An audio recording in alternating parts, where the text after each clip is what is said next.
Nous avons le plaisir d'accueillir à nouveau le président ukrainien Volodymyr Zelensky dans l'émission Special Report. Monsieur le Président, nous vous remercions de nous consacrer du temps aujourd'hui et plus particulièrement en ce jour pour poursuivre cette interview.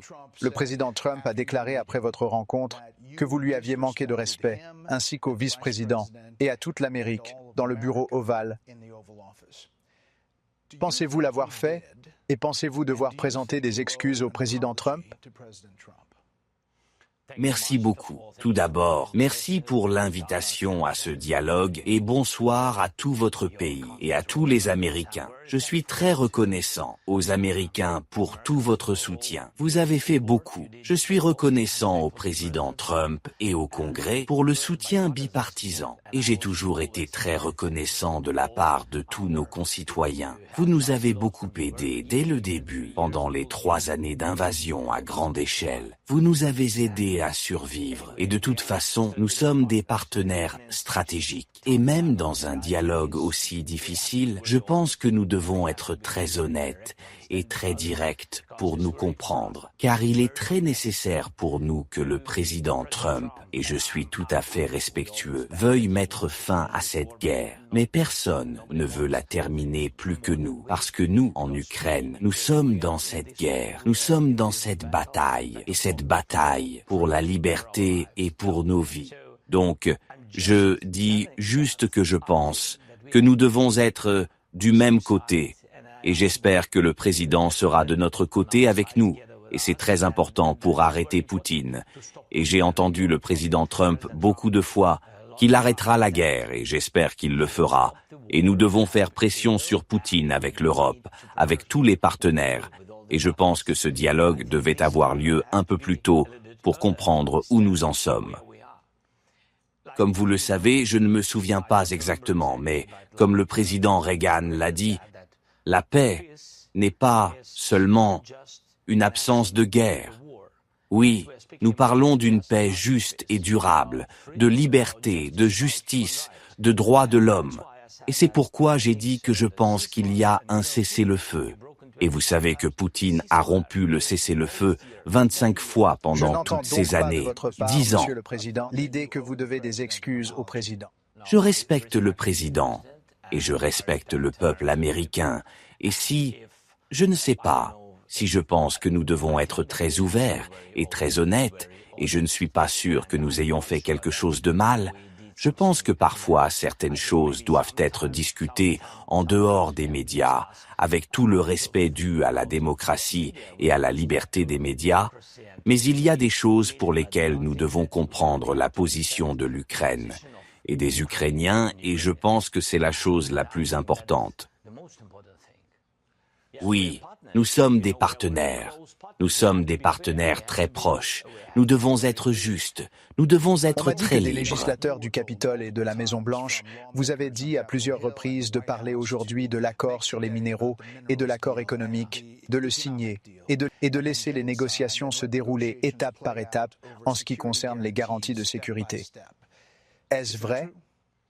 J'ai dit que nous devions signer ce document, que nous étions prêts à le faire et que ce serait le premier pas vers des garanties de sécurité, mais ce n'est pas suffisant, je pense. Peut-être, je ne connais pas certains détails, c'est pourquoi je voulais partager mes pensées avec le président et l'entendre à nouveau parce qu'il a un plan pour arrêter Poutine.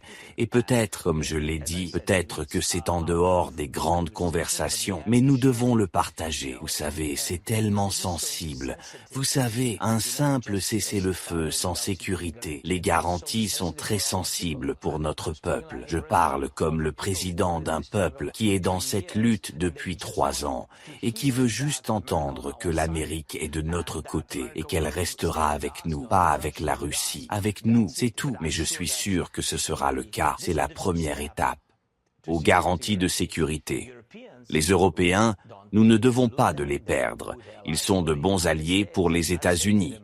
Les États-Unis sont le plus grand donateur de soutien et de paix. Mais nous ne pouvons pas perdre l'Europe, et ils veulent aussi savoir quelles sont les prochaines étapes. Nous devons être très ouverts pour comprendre comment arrêter la guerre. Pensez-vous que la dispute publique dans le bureau ovale devant les médias a bien servi les Ukrainiens aujourd'hui? Je pense que ce genre de dispute est, je veux dire que ce n'est pas bon pour les deux parties de toute façon, et je suis très ouvert, mais je ne peux pas, vous savez, changer notre attitude ukrainienne envers les Russes. Et je ne veux pas. Ils sont les tueurs pour nous. C'est très très clair que les Américains sont les meilleurs de nos amis. Les Européens sont les meilleurs de nos amis. Et Poutine avec les Russes, ce sont des ennemis. Et cela ne veut pas dire que nous ne voulons pas la paix. Nous voulons juste reconnaître la réalité, la vraie situation. Le président Trump est convaincu que vous ne signerez jamais d'accord avec Vladimir Poutine. A-t-il raison? L'Ukraine veut la paix et nous aurons. De toute façon, la diplomatie, nous aurons des négociations. J'ai seulement dit que je pense qu'il s'agit d'une paix juste et durable. Cela signifie que nous devons être très forts à la table des négociations. Et lors de ces négociations, l'Ukraine et la Russie, comme les deux parties de cette guerre, doivent être présentes, ainsi que les États-Unis et l'Europe. C'est ce que j'ai dit. Nous sommes donc prêts pour la paix, mais nous devons être en position de force. Qu'est-ce que cela signifie? Il suffit de savoir que notre armée est forte, que nos partenaires nous soutiennent et que nous ayons des garanties de sécurité. N'ai-je pas raison? En quittant la Maison-Blanche aujourd'hui, le président Trump a déclaré ceci. Il veut continuer à se battre. Il veut revenir maintenant, mais je ne peux pas le faire.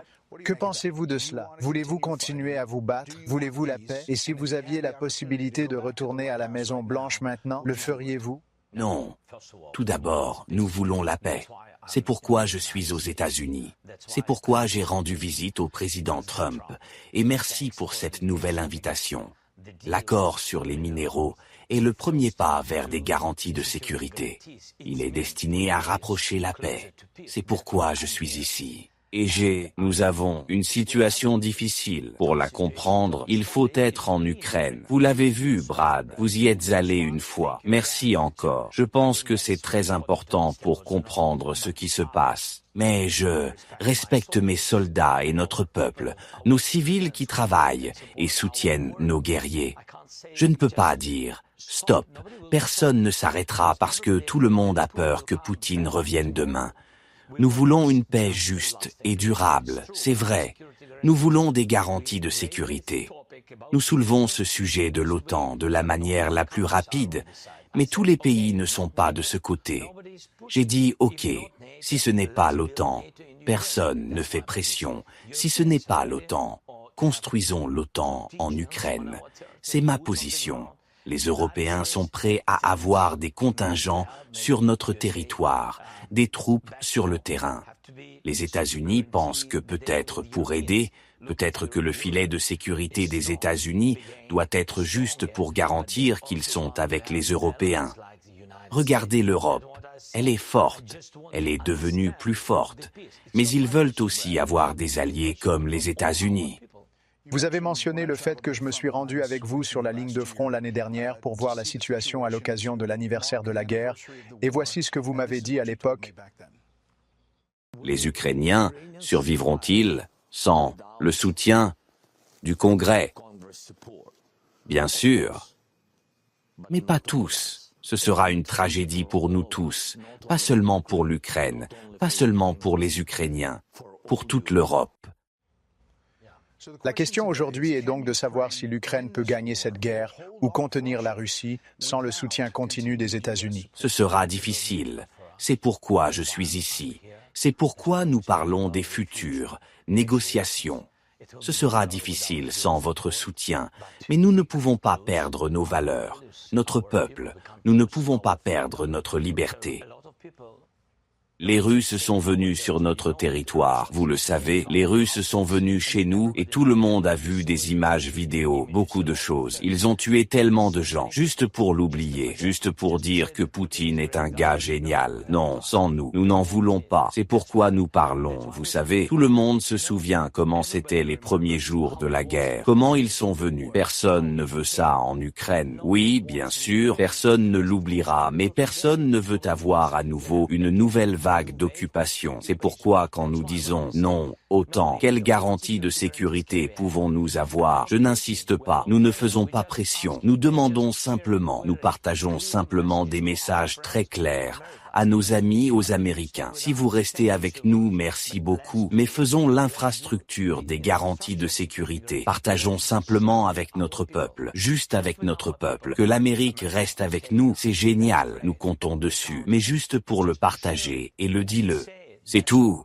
Comment la guerre se termine-t-elle? Comment parvenir à un accord? Nous sommes actuellement dans une situation où il n'y a pas d'accord. Comment le remettre sur les rails? Je pense que l'Europe est prête à faire face à un contingent et à nous aider à financer une grande armée comme celle que nous avons actuellement.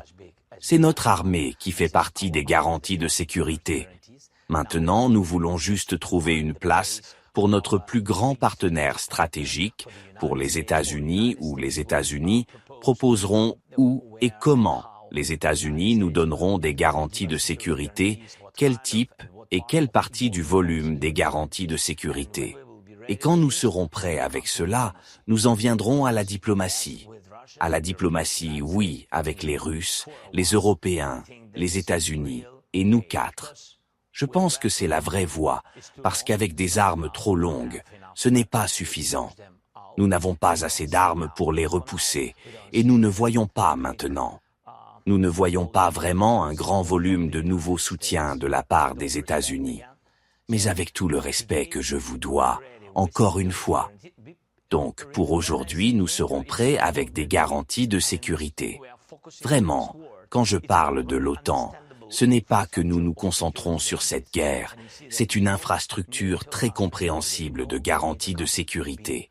Et vous voyez qu'aucun pays de l'OTAN n'a été attaqué aujourd'hui. Qui a été un grand partisan de votre cause et de celle de l'Ukraine, a déclaré ceci aujourd'hui à l'issue de la réunion. Je n'ai jamais été aussi fier du président. J'ai été très fier de J.D. Vance qui a défendu notre pays. Nous voulons être utiles. Ce que j'ai vu dans le bureau ovale était irrespectueux. Et je ne sais pas si nous pourrons encore faire des affaires avec Zelensky. Soit il doit démissionner et envoyer quelqu'un avec qui nous pourrons faire des affaires, soit il doit changer. Il dit donc que vous devez envisager de démissionner. Est-ce que c'est sur la table? Je ne sais pas s'il sera heureux. Après mes paroles, cette décision ne peut être prise que par le peuple ukrainien. Vous n'allez pas démissionner pour conclure un accord de paix? Non, non, j'ai toujours été prêt. Je ne suis pas sûr que ce soit une bonne idée de faire de telles propositions. Mais de toute façon, j'ai toujours dit que si les États-Unis soutiennent l'OTAN, je pense que c'est suffisant pour l'Ukraine. Je pense donc avoir fait tout ce que j'avais à faire. Et si quelqu'un n'est pas content de moi, d'accord. Mais les Américains votent pour un président américain. Chaque pays européen vote pour son président. Avec tout le respect que je dois à l'INSEE, si je peux dire, l'INSEE, nous nous connaissons. Ce sont les Ukrainiens qui votent pour leur président. Les démocrates ont eu une réaction opposée à la rencontre dans le bureau ovale. Le sénateur démocrate Chris Murphy du Connecticut a posté ceci. Ce qui vient de se passer dans le bureau ovale était une embuscade planifiée, destinée à aider un dictateur russe brutal et à nuire à la sécurité de l'Amérique. Trump est devenu le chien de poche de Poutine et la puissance mondiale de l'Amérique est en train d'hémorragier, car l'Amérique se range du côté des dictateurs au détriment de la démocratie. Quel embarras. Pensez-vous que la confrontation qui a eu lieu aujourd'hui dans le bureau ovale ait été planifiée à l'avance, comme le suggère le sénateur Murphy? Je ne sais pas. Vous ne savez pas? Vous pensez peut-être? Je ne sais pas. Non, non, non, je n'en sais rien. Je pense que c'était juste une situation très difficile, parce que nous avons été très ouverts, très directs. Ce qui vous a mis en colère, ce qui vous a rendu fou, parce qu'ils ont dit que votre ténor et votre tonalité... Ce n'est pas à propos de la folie, ce n'est pas, Brad, comment dire? Lorsque vous êtes aux États-Unis et que, par exemple, le président ou le vice-président ou quelqu'un d'autre ou des sénateurs, cela n'a pas d'importance. Les grands politiciens, oui. Lorsqu'ils disent, par exemple, que l'Ukraine est presque détruite, nos soldats se sont enfuis, ce ne sont pas des héros. L'Ukraine a perdu des millions de civils. Son président est un dictateur. Vous savez, quelle est la réaction? La réaction est la suivante. Où est l'amitié entre l'Ukraine et les États-Unis? C'est un sentiment et c'est pourquoi je ne veux pas perdre nos grands partenaires aux États-Unis. Et je viens de dire que ce n'est pas la première fois que je l'ai dit par téléphone et que nous avons eu d'autres conversations et que nous nous sommes rencontrés dans le cadre d'une conférence de presse. J'ai participé à des réunions à Munich et j'ai dit, s'il vous plaît, soyez correct. Je veux être très poli. Je veux dire, soyez correct avec ces chiffres. Quand on parle de chiffres, chaque personne est importante. Lorsque vous parlez d'1 million de pertes, nous n'avons pas de millions de pertes. Quand vous parlez de territoire, peut-être de certains territoires, etc., il ne s'agit pas seulement de territoire, mais aussi de maisons, de vies humaines, de pères, de mères, de parents, de grands-pères qui sont morts pendant cette guerre. Personne ne veut pardonner à Poutine. Ce n'est pas drôle, ni un conte de fées, c'est la vraie vie. C'est ce que j'ai dit. Et quand vous l'avez dit plusieurs fois à mes grands amis, nous avons été ici aujourd'hui dans notre dialogue. Et puis, ils commencent à nouveau à répéter les mêmes choses. Je pense que ce n'est pas... Je veux dire que c'est pour cela que j'ai dit que ce n'était pas une bonne façon de faire, entre partenaires, de bons partenaires et des amis. Et je pense que si un journaliste pose des questions au président, avec tout le respect que j'ai pour le vice-président, je veux dire qu'il a ses interviews et que c'est notre dialogue. Cette dynamique ne devrait-elle pas se dérouler à huis clos si vous voulez être comme ça? Oui. Alors, regrettez-vous que cela se soit produit aujourd'hui?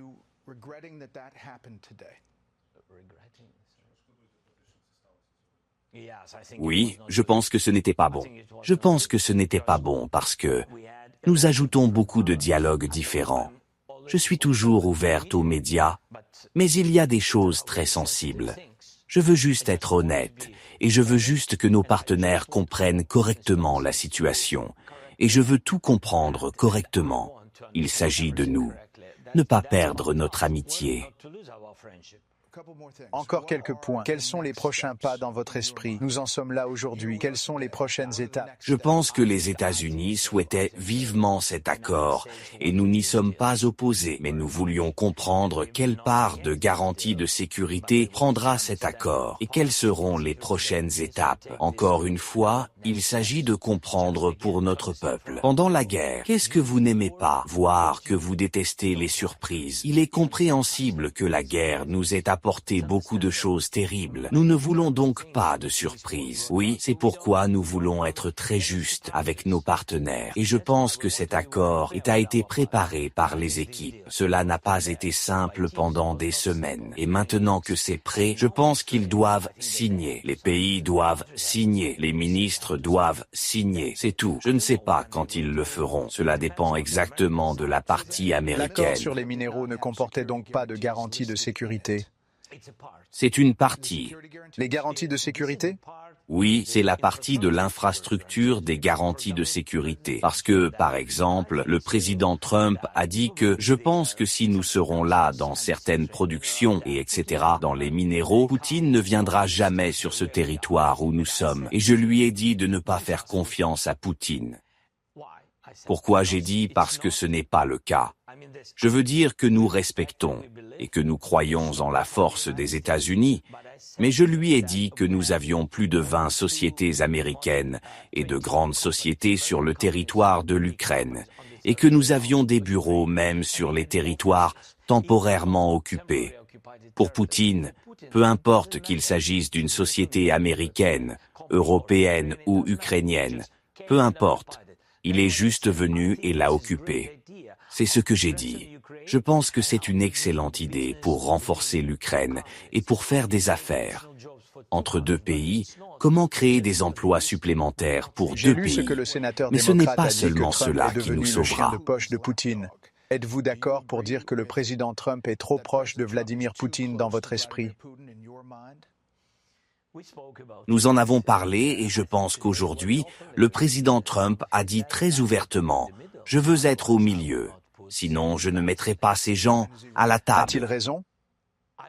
Je veux être très honnête, je veux vraiment qu'il soit plus à nos côtés.